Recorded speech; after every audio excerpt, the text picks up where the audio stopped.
Albany, capital del estado de Nueva York.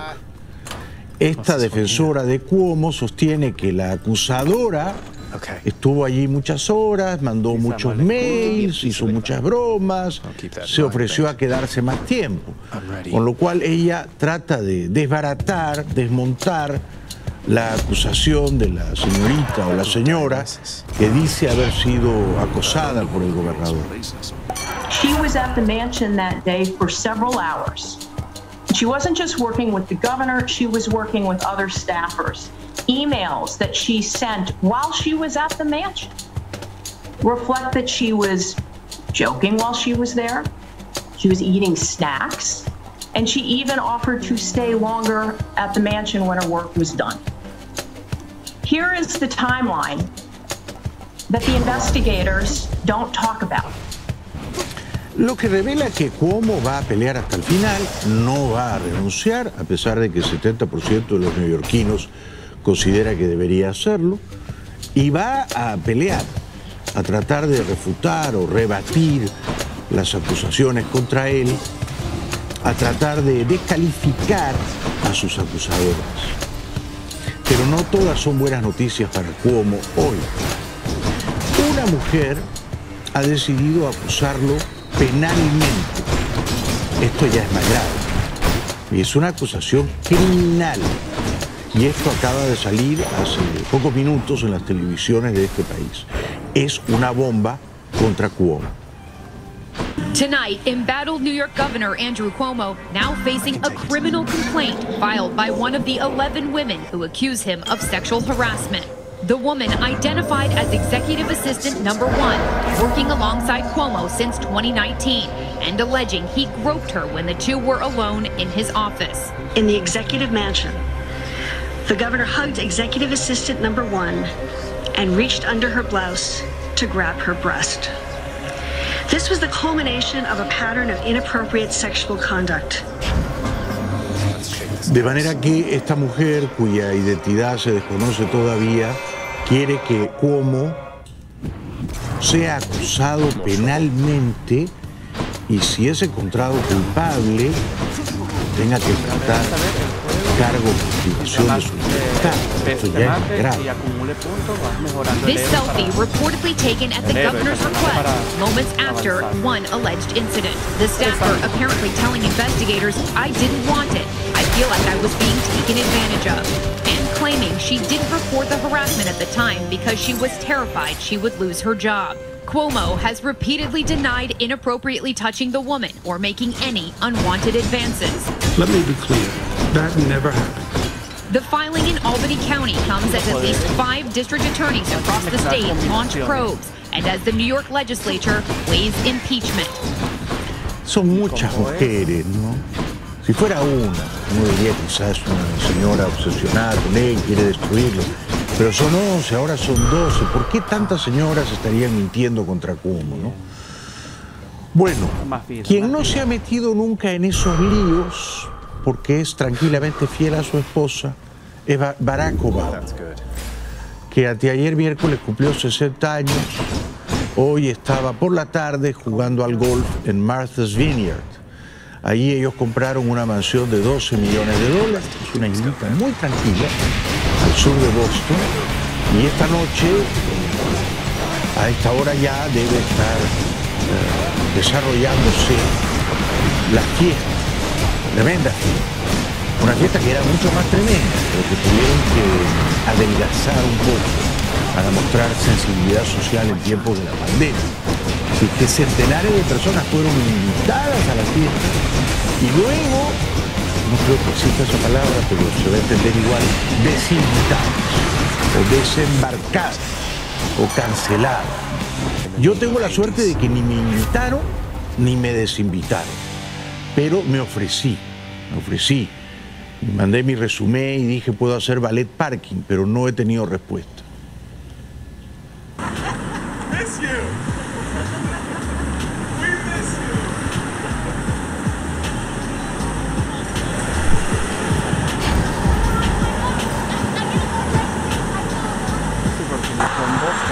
Lanzar. Lanzo esto.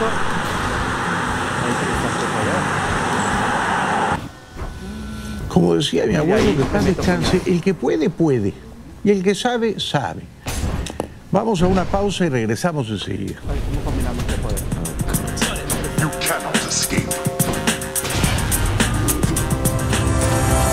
Las embarradas que sigue haciendo en Venezuela. Muchísimas gracias. Te deseamos. Gracias, fuerte abrazo. Que estés muy bien.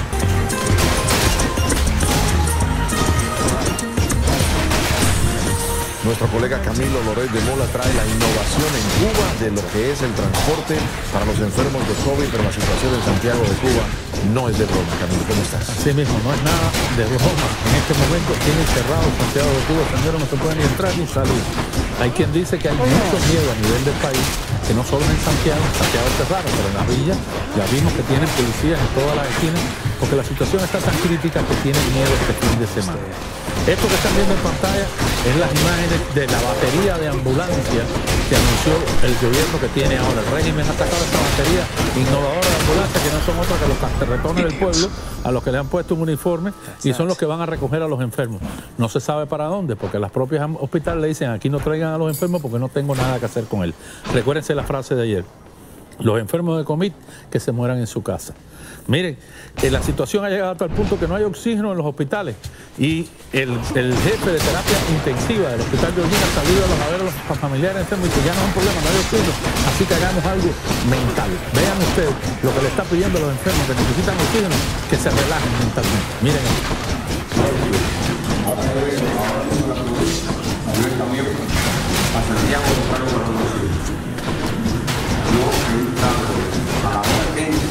Si entrar a salud, yo voy a estar despierto. No hay. Yo lo que quisiera fuera que ustedes... ¿Cómo está bueno? Es decir, que aquí mismo se concentren, no tenemos otra alternativa. No, ya se nos fue de las manos la situación a mí, por ejemplo, como responsable de a la doctora, al director que tuvo. Ya es una cuestión ya de provincia, es una cuestión de gobierno. Hay que estar en función, no estamos asociados. Trate de la manera posible, gobierno, ustedes dicen darse la terapia, que necesitan oxígeno, pero no. El oxígeno, el servicio de oxígeno es algo tan elemental para cualquier hospital que la muestra de la crisis es que ni siquiera tienen esto. O sea, ya no es medicamento, sino el envasado del oxígeno que no existe. Así que imagínense ustedes, mental si le falta el oxígeno. Y cuando le falte la medicina y la comida, entonces mental también, la situación es bastante difícil. Repito, todo el país está en ascua porque hay muchas inundaciones, muchas lluvias por el paso reciente de esta tormenta tropical, pero además la situación en los hospitales es crítica, la situación con la comida es crítica y el régimen teme otro levantamiento social en cualquier momento. Por su parte, en Washington han impuesto nuevas sanciones a importantes militares cubanos. Esta vez es a Romárico Sotomayor, el jefe de la sección política del Ministerio del Interior, y a el Pedro Orlando Martínez, otro general que es el jefe de los Boinas Rojas o el jefe de la sección política de los Boinas Rojas. ¿Esto qué significa? Bueno, significa que el gobierno de Biden está demostrando que tiene una intención con Cuba, pero resultados reales de ponerle estas sanciones a estos dos generales y a los Boinas Rojas, si esa gente ni viene por aquí, ni va a pasar cerca a los Estados Unidos, mucho menos tiene cuentas en bancos internacionales. Entonces, está bien las intenciones, pudiera decir que tenemos intenciones como gobierno de reprimir los que reprimen al pueblo, pero en la realidad, en la concreta, esto es agua y humo, señores, esto no es nada. Seguimos con más. Seguimos. Gracias, Camilo. Buen fin de semana. Muchas gracias. A partir de este viernes se ven las caras en México del régimen de Maduro y la oposición liderada por Juan Guaidó, presidente interino de Venezuela, para avanzar en una solución a la crisis. Empieza un proceso importante para los venezolanos con objetivos claros como se los describí hoy, entendiendo también a qué nos enfrentamos y lo describíamos durante todo este proceso, clara de nuestra fortaleza, también de las vulnerabilidades que implican enfrentar a una dictadura, pero que nos enfocamos en solucionar y darle respeto a nuestra gente y dirigirnos a la nación. Estados Unidos está atento al avance de las negociaciones para entrar en tablero. Estamos dispuestos a revisar las políticas de sanciones basadas en un progreso significativo en la negociación integral. Eso es lo que necesitamos, ver un progreso significativo. Estamos declarando una vacuna en el nombre, amenazando a Venezuela. Venezuela va al diálogo de manera autónoma e independiente y no se somete al chantaje ni amenaza del gobierno de Estado. Bienvenidos de vuelta. Como recordarán los memoriosos, en agosto del año 94, vamos hablando de hace 27 años ya, ¿no? En Cuba no había alimentos y no había combustible, no había energía. Cuba ya no podía vivir parasitariamente de la Unión Soviética, porque el Imperio Soviético había colapsado. Y entonces los cubanos se echaron a las calles a protestar en lo que se conoció como el maleconazo. 27 años han pasado de los sucesos del 5 de agosto de 1994. Cuba vivía los peores momentos del periodo especial y esa situación fue utilizada por el imperialismo para orquestar una fuerte campaña mediática e incitar a la violencia en nuestro país. Es imposible olvidar la llegada del comandante en jefe Fidel Castro al lugar donde se produjeron aquellos disturbios. Iba desarmado y ordenó que nadie disparara. Su simple presencia fue suficiente para aplacar la situación y los manifestantes terminaron coreando consignas revolucionarias. El reportaje, por supuesto, ha sido emitido hoy por la televisión amordazada cubana, ¿no? Que glorifica al tirano Fidel Castro y que culpa al imperio, o sea, este gran país, Estados Unidos, de haber avivado aquellas protestas. Pero la verdad es que el cubano de a pie estaba harto y quería un respiro, una brisa de libertad. Y Fidel Castro, este demente, ¿no? Yo siempre que escucho a Fidel Castro, que veo un video antiguo de Fidel Castro, un discurso en blanco y negro, digo que este tipo realmente era un loco peligroso. Era genética, clínicamente, un psicópata, ¿no?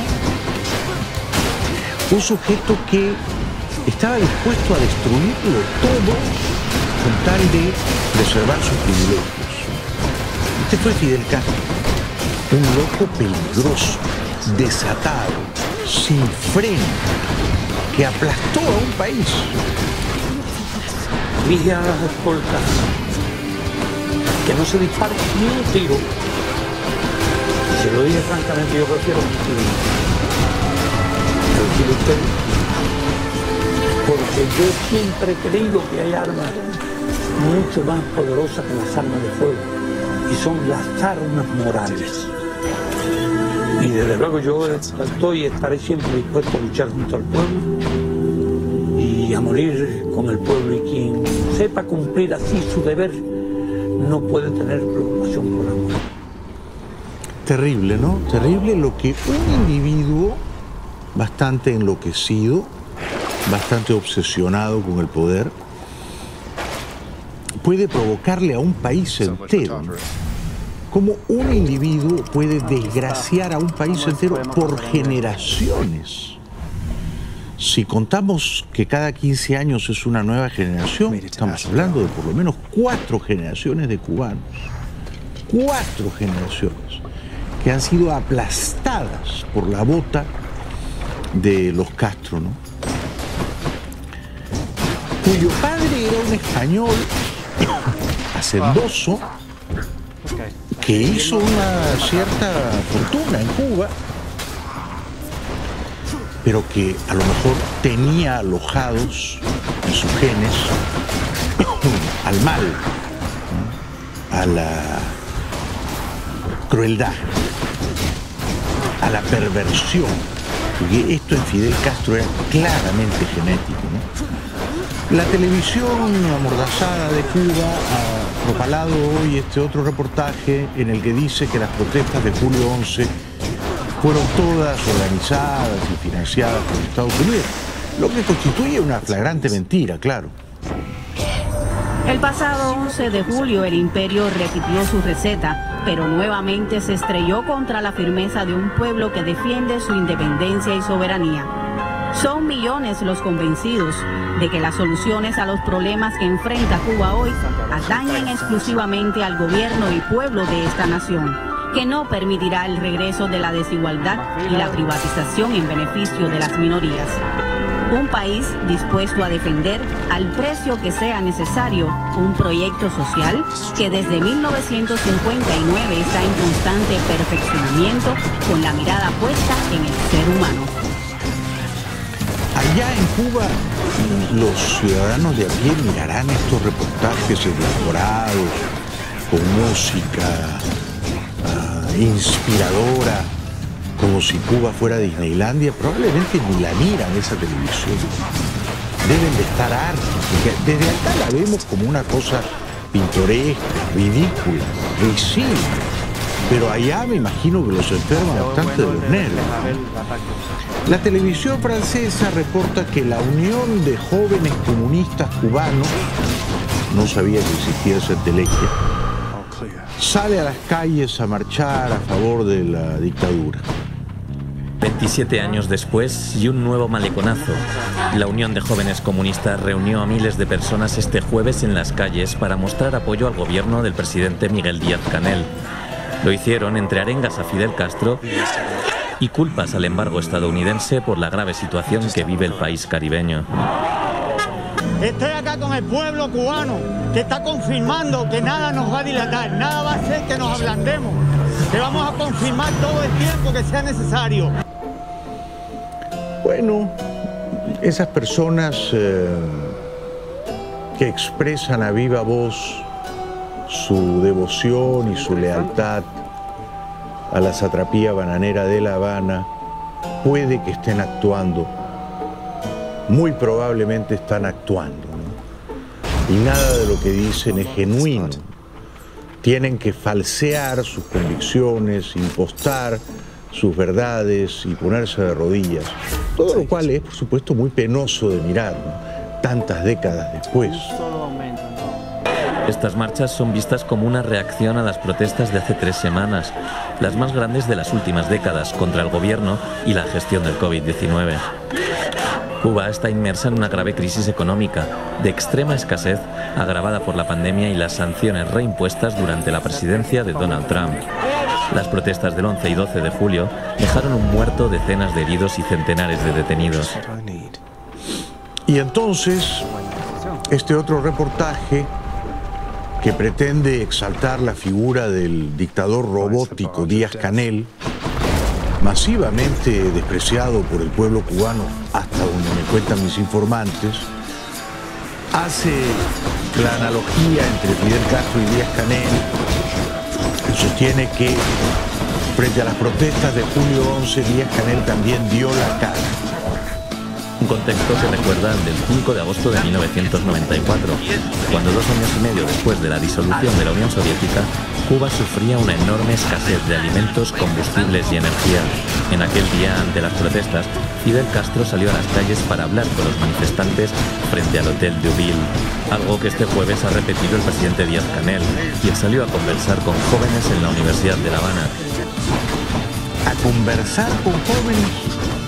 O sea, conversa el dictador, escucha las voces críticas, las voces disidentes, o una que otra palabra subida de tono. Yo estoy seguro de que no conversa. Díaz-Canel no conversa, monologa, es otra cosa, impone su relato. Y si alguien pretende criticarlo en público, seguro que habrá represalias.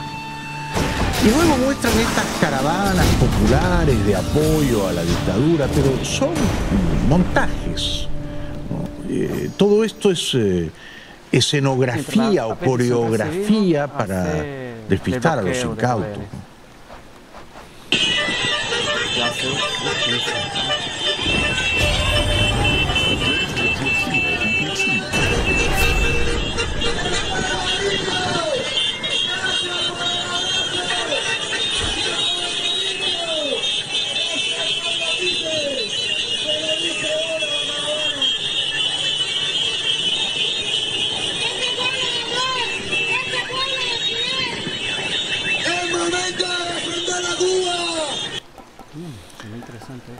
Qué tragedia tienen que vivir los cubanos, ¿no? Una tragedia, por lo visto, interminable, infinita, pero tendrá fin, tendrá fin.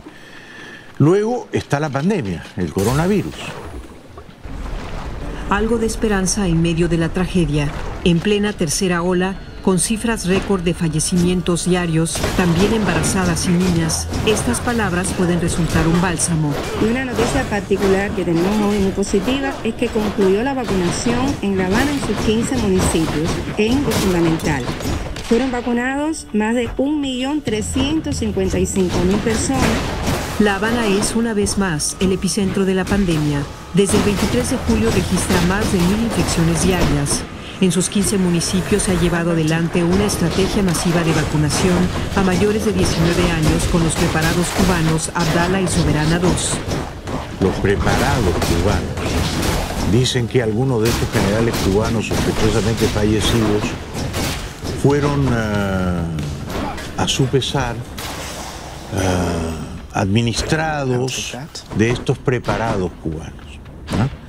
Pero la diferencia es que no le pusieron la vacuna, sino le inocularon la carga viral. Y los mataron de coronavirus, se murieron de coronavirus, mala suerte. Pero fue la vacuna, una vacuna deliberadamente letal, ¿no? Dicho eso, no sabía yo, y me alegro, que ni Cuba ni Venezuela van a recibir vacunas regaladas. Hasta la Argentina ha recibido vacunas Pfizer regaladas por Estados Unidos, no Cuba. Pero la estrategia de autosuficiencia adoptada por las autoridades cubanas, que rechazaron el mecanismo internacional de distribución de vacunas COVAX, patrocinando sus propios preparados, podría explicar este rebrote con casi 90 muertes y 9.000 contagios diarios. Se suman el cansancio pandémico, las colas para conseguir alimentos y la variante Delta. Los casos han ido en ascenso y es una preocupación para tanto el pueblo como para nuestros gobernantes. Entonces pienso que la disciplina es uno de los factores importantes, aparte de poder recibir esta vacunación. Pero, y seguro que la dictadura cubana está adulterando las cifras de coronavirus, como las ha manipulado la dictadura venezolana, tienen que reconocer que están marcando el récord de fallecimientos por coronavirus ahora. Cuba sufre su récord de fallecimientos por COVID-19 en un día, 98 pacientes. Según las autoridades sanitarias en Cuba, han muerto 3.091 personas desde el comienzo de la pandemia.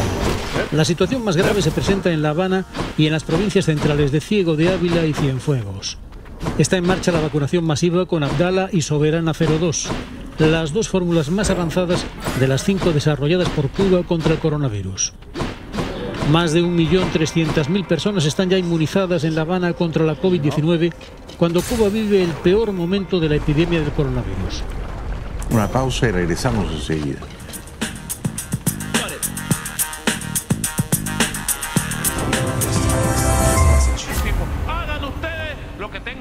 Este proceso es rechazado por una parte de la oposición. Cuando vemos que el objetivo explícito de lo que se va a negociar son condiciones electorales, los venezolanos nos preguntamos, ¿es un tema de condiciones técnicas lo que hay que negociar o es la existencia de un Estado criminal que ha erradicado la soberanía nacional? Estas negociaciones comienzan bajo la sombra de un eventual proceso formal de investigación en la Corte Penal Internacional contra el régimen de Maduro por los crímenes de lesa humanidad cometidos durante 2017. La Corte Penal Internacional consideró que hubo inacción del régimen de Nicolás Maduro ante los crímenes y violaciones de derechos humanos registrados en 2017, según reveló con la publicación del informe de la ex fiscal Fatima Sur.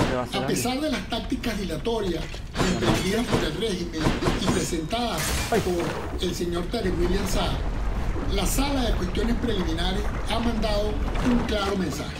En primer lugar, declaró sin lugar todas las peticiones de control judicial. Pues el fiscal Tarek William Saab no entiende la presidencia y es que ordenó que se hiciera público el asunto. Es decir, todo el mundo puede conocer qué es lo que se está investigando cuánto avanzado.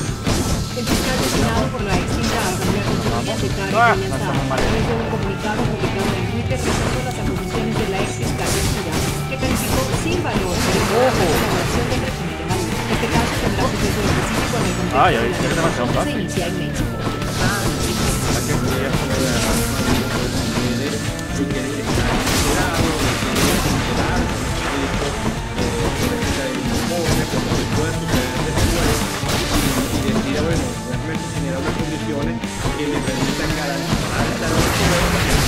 no garantice estar en el poder, será un resultado en contra de intereses que pueda sea perseguido, sea el presidente de Colombia, Iván Duque, de la crímenes de Maduro, celebra que la Fiscalía de la Corte Penal concluye que los crímenes de lesa humanidad en Venezuela que deben ser investigados. Desde Caracas, Venezuela, Nicaragua sería el único país de Latinoamérica, por lo menos de Latinoamérica, que no tendría un método de investigación. Oh, no.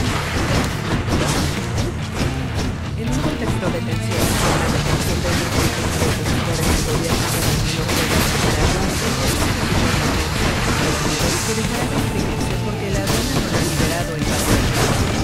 Si nosotros llenamos todos los requisitos necesarios para hacer la importación, estamos en regla y en forma, ok, situación óptima bastante ida.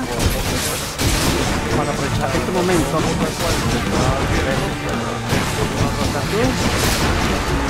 ahora tú, dame esto, toma.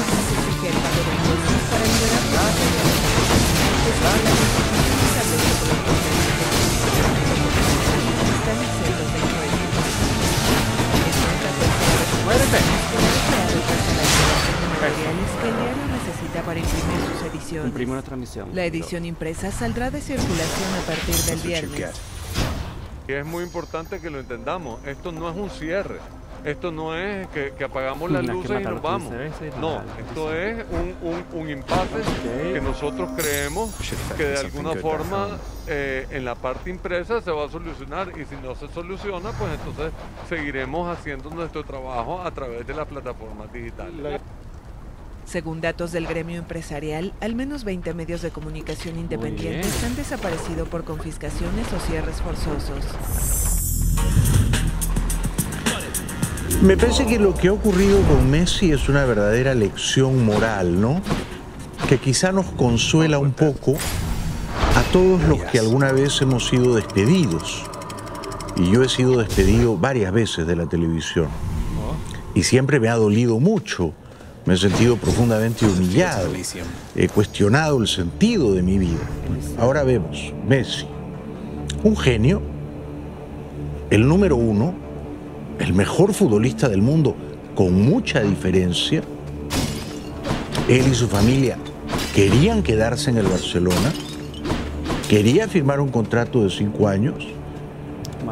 Sus hijos lloraron cuando él y su esposa Antonella les dijeron que quizás se iban a mudar de Barcelona. Y a Messi, el Barcelona lo ha despedido.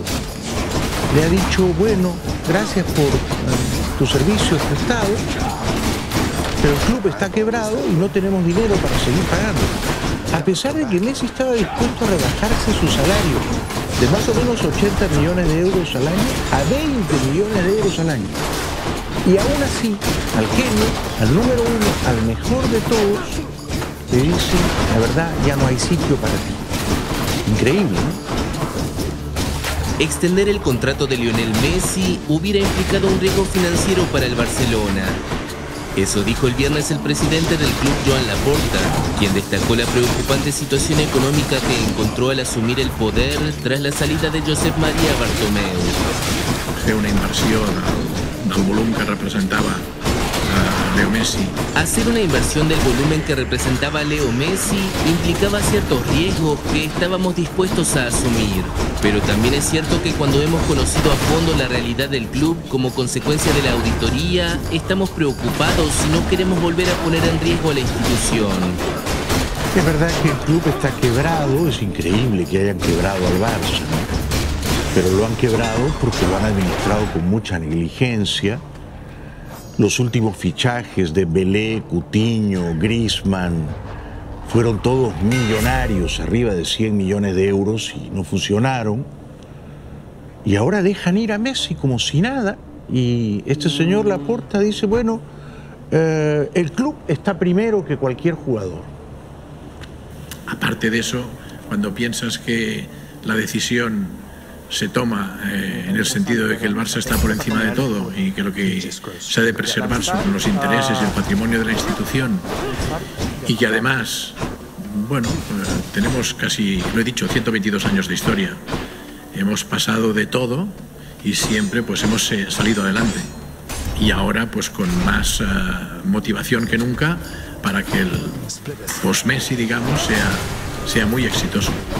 Y entonces, ¿a dónde va Messi? Va a ir sin duda ninguna a París, ¿no? La otra alternativa era Manchester City, donde está su gran amigo Guardiola, el entrenador, que fue técnico del Barça en los años gloriosos de Messi y Guardiola.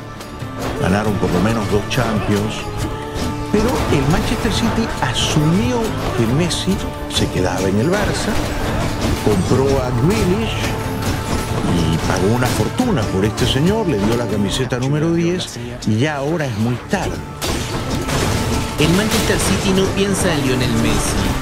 Así lo declaró el viernes su entrenador Pep Guardiola, un día después de que se anunciara la marcha de la estrella argentina del Barcelona. Cortando las especulaciones, Guardiola recordó que el City acaba de gastar unos 137 millones de dólares en el centrocampista inglés Jack Grealish. Él llevará el número 10 porque estábamos convencidos de Jack Grealish y estábamos convencidos también de que Leo continuaría en Barcelona, así que ahora mismo no está en nuestros pensamientos en absoluto. Entonces va a ir, sin duda ninguna, esto se va a anunciar en las próximas horas o en los próximos días, al Paris Saint-Germain. Ahí ya está Neymar, ahí está su gran amigo Ángel Di María, ahí está Leandro Paredes, otro prodigioso jugador argentino, el entrenador es Pochettino, pero sobre todo, y esto es muy importante, los dueños del Paris Saint-Germain son nada menos que la familia real catarí. Un príncipe de la familia real catarí. De manera que dinero no les falta, ¿no? Van a hacer un contrato, entiendo, por 2 años. Le van a pagar a Messi entre 40 a 50 millones de euros cada año. Es el doble de lo que Messi estaba dispuesto a ganar en el Barça. 2 años nada más, pero recuerden que en Qatar se juega el Mundial el próximo año, noviembre de 2022. De manera que esta alianza entre Qatar y Messi vía el Paris Saint-Germain les viene a los cataríes muy bien. Y a Messi también. Está Sergio Ramos, está ahora Donnarumma, el arquero. Va a estar en un equipo altamente lujoso y va a vivir en París. Todo apunta a que París. Y Pochettino lo confirma. El club está trabajando y esta, por supuesto, es una de las posibilidades. A sus 34 años, Messi quiere la Champions. Allí compartiría el vestuario con Neymar, Sergio Ramos o Mbappé. Estrellas que unidas al astro argentino podrían formar la constelación perfecta para conquistar Europa. Aunque la operación podría superar el fair play financiero de la Liga, porque la salida de Mbappé no entra en los planes de Pochettino. No. Vamos a ver si queda o no queda Mbappé, el Real Madrid lo quiere comprar, pero en Francia no hay las restricciones financieras del fair play que sí en España. En España es la propia Liga Española la que ha constreñido al Barça con una serie de restricciones, limitaciones. En Francia las cosas son más elásticas. Habla la gente. Pues sinceramente nos pilla sin palabras a todos, ¿no? Estamos hablando de que alguien se va de un club de fútbol porque parece que es una necesidad mundial, pero seguro estoy que por esta acera tenemos muchas más necesidades que el que se vaya simplemente un futbolista, un club de fútbol, ¿no?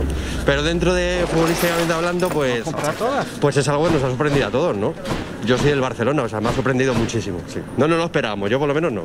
Para mí bien, porque soy de Madrid, así que genial. A ver si es la puerta para que venga Mbappé ahora aquí. Me da pena un poco. Bueno, es su club de corazón de siempre, así que sí, me da un poco de pena para los culés. A mí me da mucha pena. Messi quería quedarse, quería ganar el 25% de lo que le pagaban y lo han dejado ir. Hombre, yo ayer lo celebré nada más enterarme. Desconcertante porque se había hablado de que habían solucionado todo el tema económico y demás y de pronto ayer lo filtran. Los jugadores se reciclan. Es como todas las cosas en la vida. Vendrá otro Messi seguramente. En ese sentido mal, porque al final el espectáculo estaba asegurado con ellos, que es con Cristiano, con Ramos, con Messi, pero ahora si se van todos, pues se queda un poco triste, la verdad. Digo. Vamos a ver cómo se desenvuelve futbolísticamente. A lo mejor necesita el Barcelona que se vaya Messi para que otros jugadores tomen un rol diferente al que tenían. O sea que si a usted lo despiden o lo han despedido, recuerda, a Messi también lo despidieron. Ya regreso.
Tras años de tensiones, protestas y negociaciones estancadas, el gobierno de Nicolás Maduro y parte de la oposición venezolana se reúnen en México para acercar posturas y buscar una solución consensuada a la crisis política y económica que azota a la nación sudamericana y previo además a los comicios de noviembre. Es la quinta vez que ambos grupos se sentarán a negociar.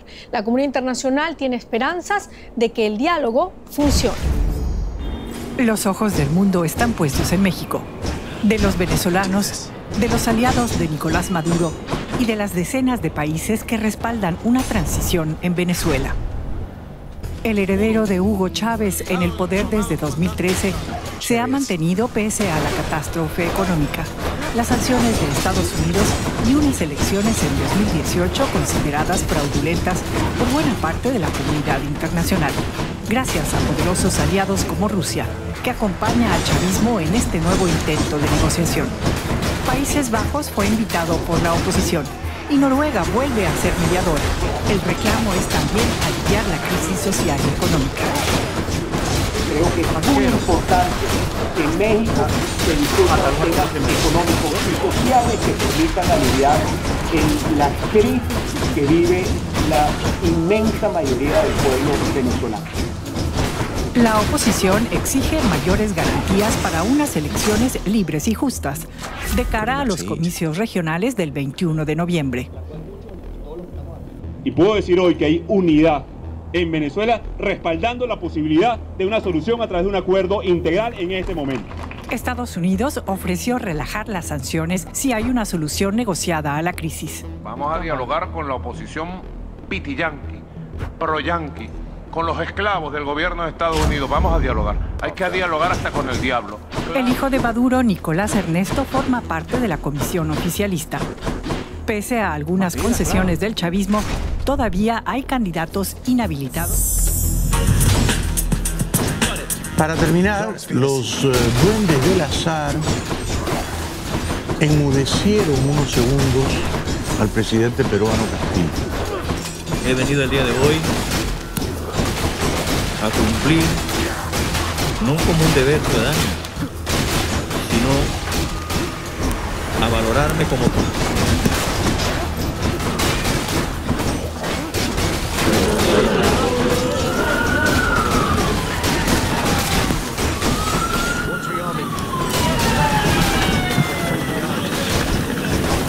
El mandatario venía agradeciendo entonces por la paciencia.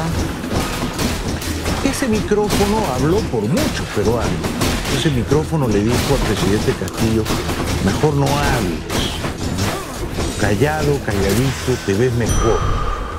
De manera que veo con simpatía a ese micrófono amotinado. Así las cosas, les deseo un buen, feliz, placentero fin de semana. Les ruego que se cuiden mucho, no descuiden las prevenciones contra el coronavirus y si hay suerte nos vemos pronto. Hasta entonces.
Seriously?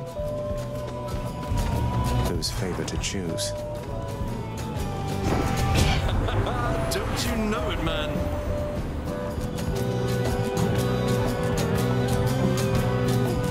Está interesante, mantendría todo contando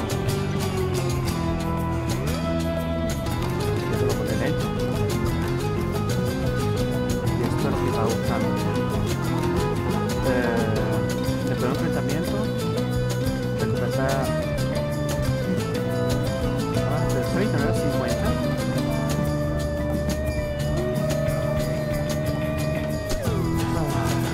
No, mantendría vivo, pero esto sería buenísimo.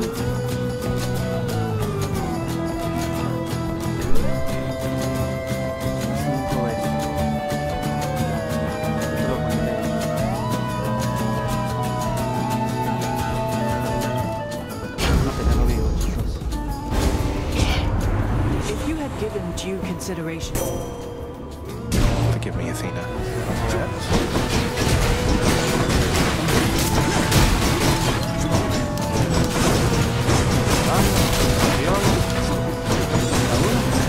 Looks like I'm in good hair.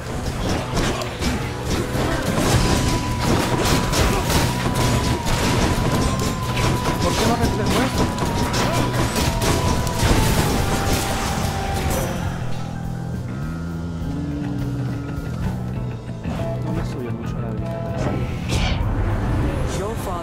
Also made some questionable choices. Interesante.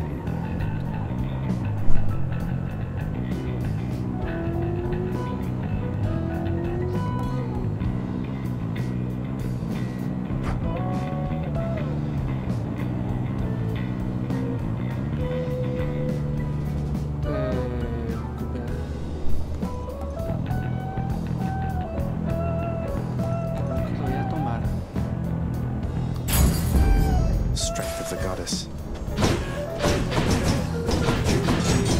Pues como esto tiro es el combo. Beats dying. Le pone uso de desafío mortal.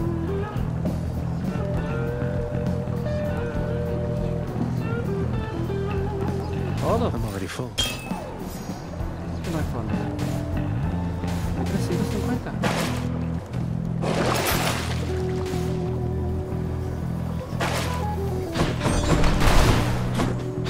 Bueno, tengo estos 350. 50, vamos a comprar.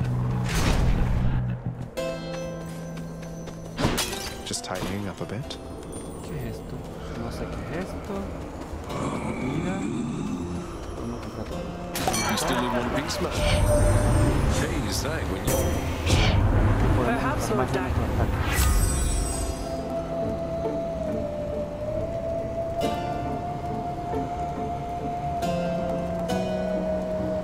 Creo que ya tengo este.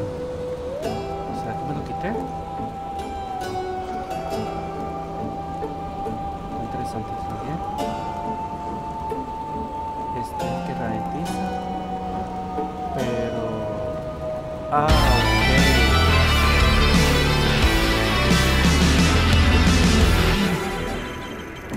Hace unas semanas os contábamos todos los problemas por los que está pasando Tokio con sus Juegos Olímpicos. Ya sabéis que las Olimpiadas son, en general, el evento más caro que puede organizar una ciudad. Sin embargo, todos los ayuntamientos se vuelven locos porque sus ciudades se conviertan en anfitrionas olímpicas. Y normalmente también les apoyan los gobiernos de sus países y, ¿por qué no decirlo?, los ciudadanos en general. Cada vez que se hace una encuesta en una ciudad que está organizando unos juegos, la mayoría de la población está encantada con sus Olimpiadas. Según dicen muchos, organizar un evento así trae un montón de beneficios para el país. Crece el número de turistas, la ciudad se renueva de arriba a abajo y el país se pone de moda y atrae inversores y empresarios de todo el mundo. ¡Ah! ¡Ey! ¡No lo bloquea!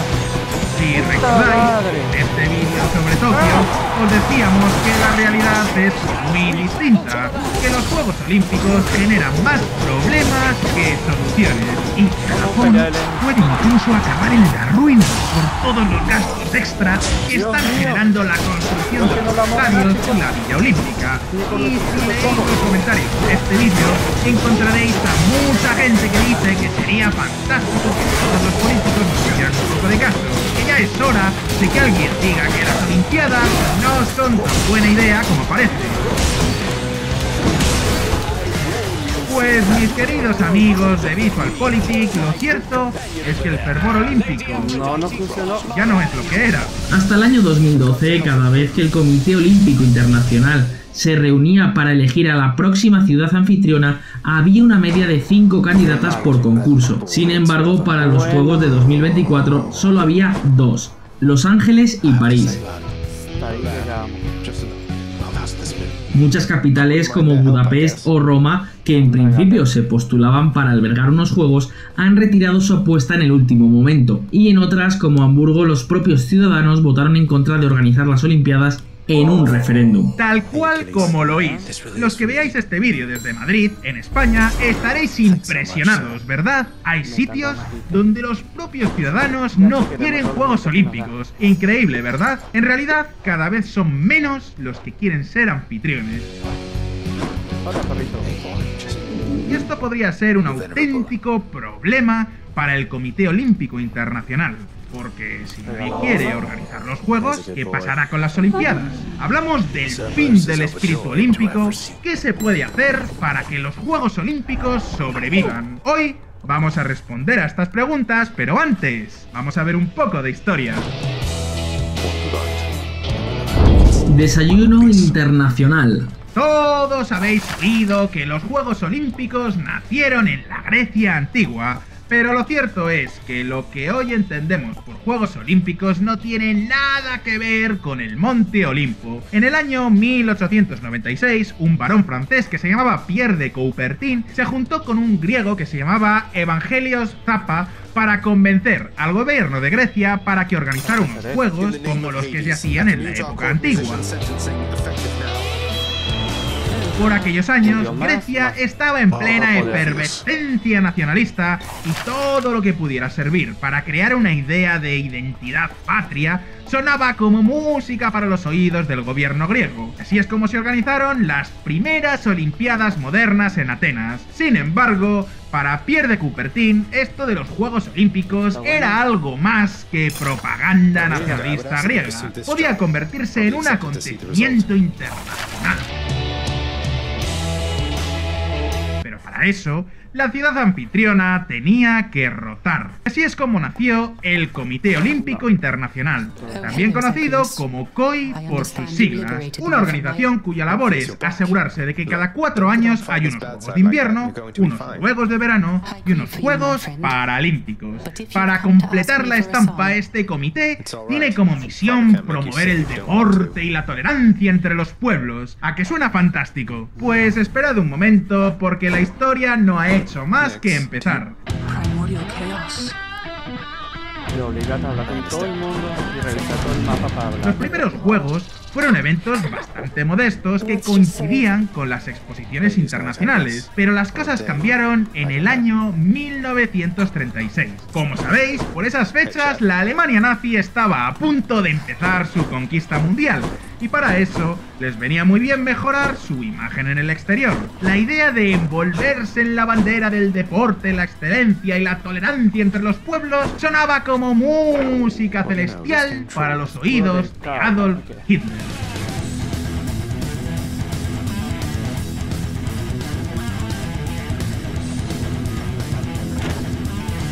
Esto es lo que podemos decir.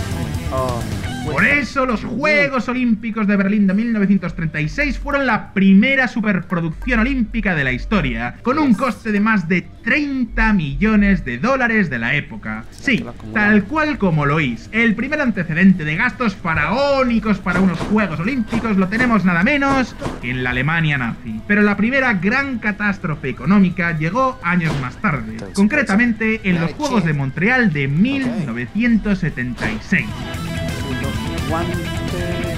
Para que os hagáis una idea, esos juegos terminaron costando 8 veces más de lo que se había presupuestado, y dejó semejante agujero presupuestario que Canadá no terminó de pagar la deuda contraída para financiar esos juegos hasta el año 2006. Es más, tuvieron que sacar un impuesto especial al tabaco para pagarlo. El esquema es muy sencillo. Hay muchas ciudades que quieren tener Juegos Olímpicos, y para eso necesitan ser elegidas por el Comité Olímpico Internacional. Y como os podéis imaginar, cuanto más dinero estéis dispuestos a gastaros en estadios gigantescos y fuegos artificiales, más probabilidades habrá de ganar el concurso. La verdad no nos fue Y ya mal. sé lo que estáis pensando. ¿De verdad es tan importante para el Comité Olímpico Internacional el dinero que se gasta una ciudad?